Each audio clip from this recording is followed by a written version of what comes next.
તો મિત્રો ઉનાળામાં તમારા ઘરે માટલું હોય, જો ઉનાળો થઈ ગયું હોય અને પાણી ના ઠરતું હોય ને તો ફ્રીજ કરતાં પણ વધારે ઠંડુ થશે ને એવો આઈડિયા અત્યારે બતાવું. તમારે શું કરવાનું, આવું માટલું પહેલાં તમારે જૂનું હોય ને એને પહેલાં ચોખ્ખા પાણીએ 2 વાર ધોઈ નાખવાનું એમને.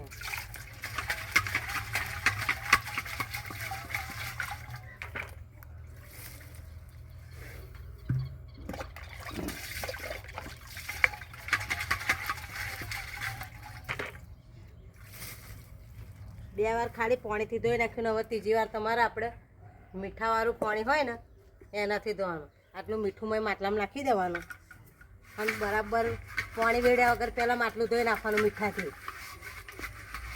આખા માટલામાં મીઠું પરવડી જાય ને એમ માટલું ધોઈ નાખવાનું અને પછી એ માટલું આપણે મીઠાવાળું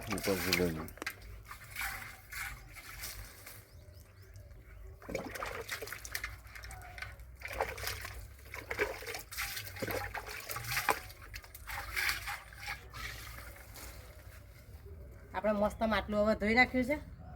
તો આપણે રેતી લઈ લીધી છે. તમારે તગારીમાં ગઈ હોય અને આવું માટલું મૂકવાનું હોય ને એમાં તમે રેતી લઈ લો. આવી રીતે ભરી દેવાનું રેતીથી.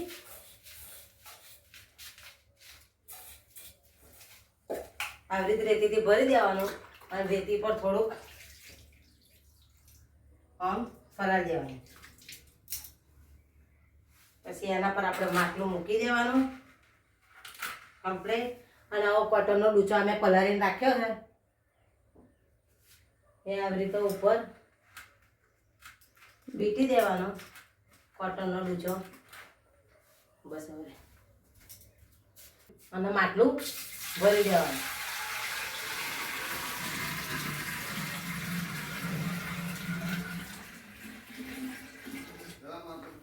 તો આપણે આ માટલું ભરી દીધું છે.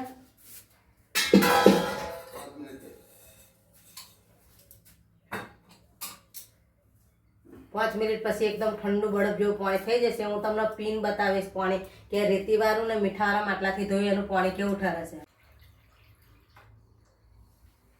જોઈ લો મિત્રો,